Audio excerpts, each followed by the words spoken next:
A society which is based on evolution is doomed to dictatorship. Whoever has the biggest gun is going to call the shots, and everyone else will be forced to comply. Well, another quote from Haeckel is, "Politics is applied biology." Remember this one, you're going to see it again. Scientists are confident that hybrids can be produced. And in the event we are successful, the question of the evolution of man will be established to the satisfaction of the most dogmatic anti-evolutionists.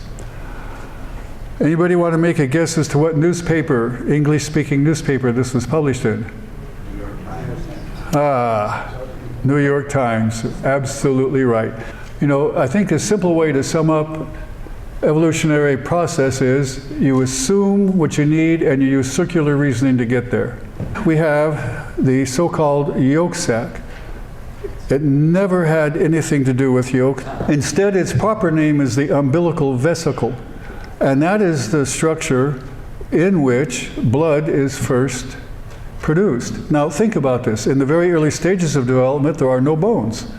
In all of us, the blood is made in our bone marrow. But in those very early stages, it's made in the umbilical vesicle, not the yolk sac. And then the switch is made for production to go to the liver and then the spleen, and then finally, when the bones are well developed, into the bone marrow. Now, I would like someone to explain to me how that happened by random chance events and how the organisms could survive during development with the need for the location of blood to be made to be switched from place to place to place. You see, it's just amazing what is ignored. So the appendix, that's the number one item in this list. Well, it has a very rich blood supply. It's a very important part of the immune system. Now, if it was just a leftover, why should it have a rich blood supply?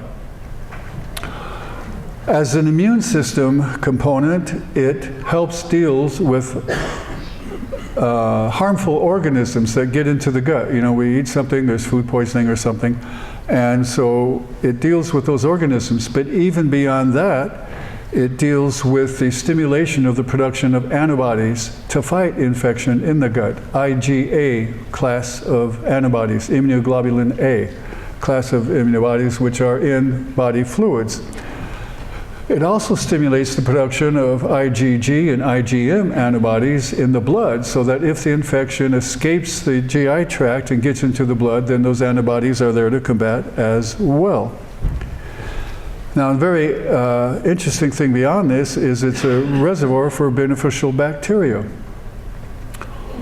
So that if there is a severe case of diarrhea and the gut gets washed out, that appendix acts like a bank, and the beneficial bacteria we need that do lots of good things for us can be replenished by what's in that reservoir in the appendix. Another thing which is just amazing is during fetal development, it secretes hormones that guide development of the digestive and immune systems. Think about this. The appendix itself secretes hormones. You never hear this spoken of. What we now know as Namibia was German Southwest Africa. And they had two sets of laws, one for whites and one for blacks. And two of the various ethnic groups in that territory were the Herero and the Nama. And they had the nerve to rise up because they were being so severely maltreated and to rebel against the German masters.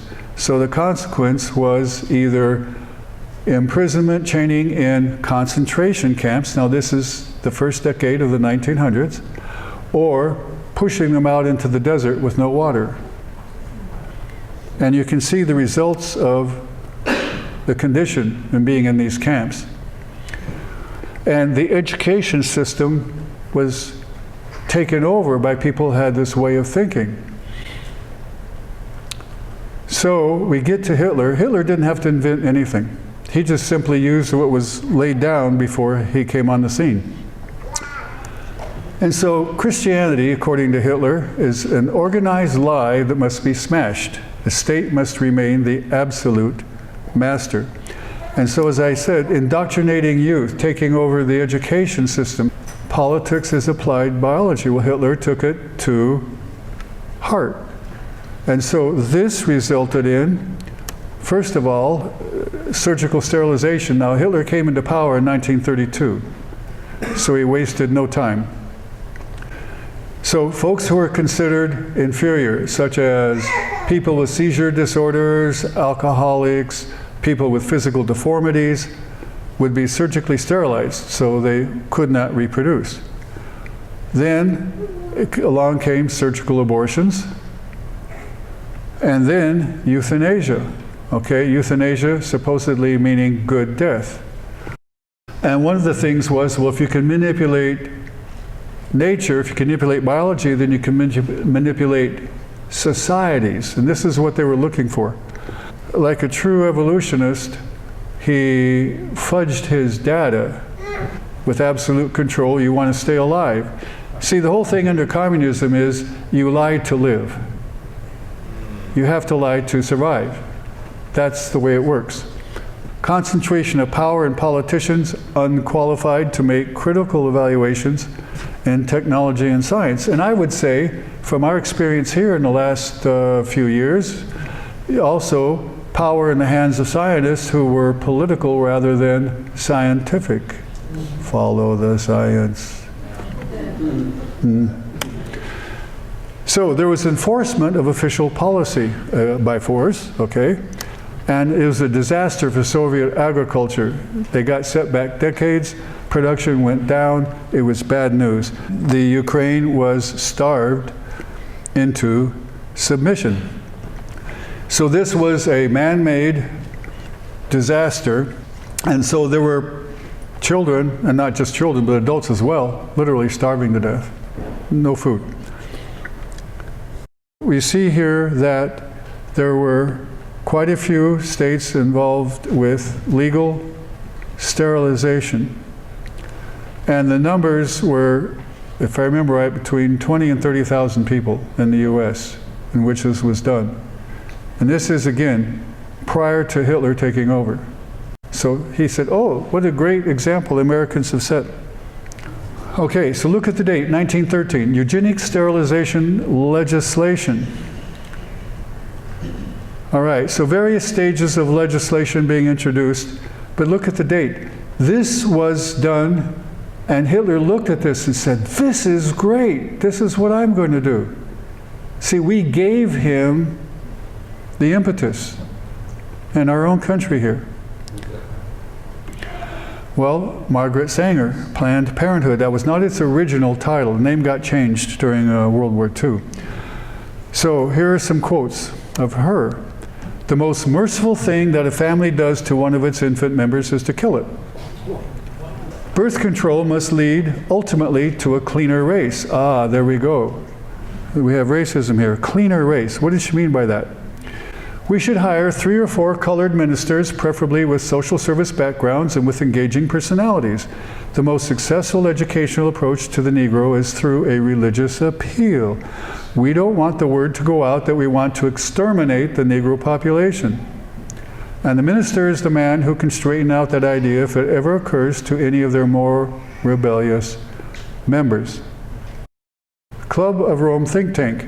In searching for a new enemy to unite us, we came up with the idea that pollution, the threat of global warming, water shortages, famine, and the like would fill the bill. All these dangers are caused by human intervention. It's only through changed attitudes and behavior that they can be overcome. The real enemy is humanity itself. Here is a comparison. This is where we stand in comparison with those. Okay? It doesn't look good.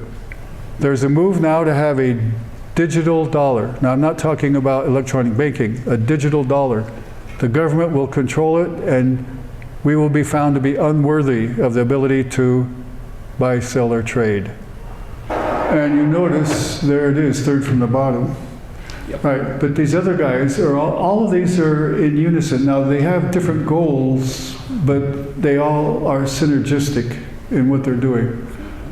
And it's, in the longer version of this talk, I go into more detail on each one of these. How can we stop this indoctrination that's being promoted by all these people? We have to get to the truth. In other words, we have to get the truth to the general population. It all goes back to belief in Christ. That's the crucial point. That's the bottom line. And so this kind of talk is simply a tool to try and help lead people to the Lord. When they have that truth, this will take care of itself. That's the issue.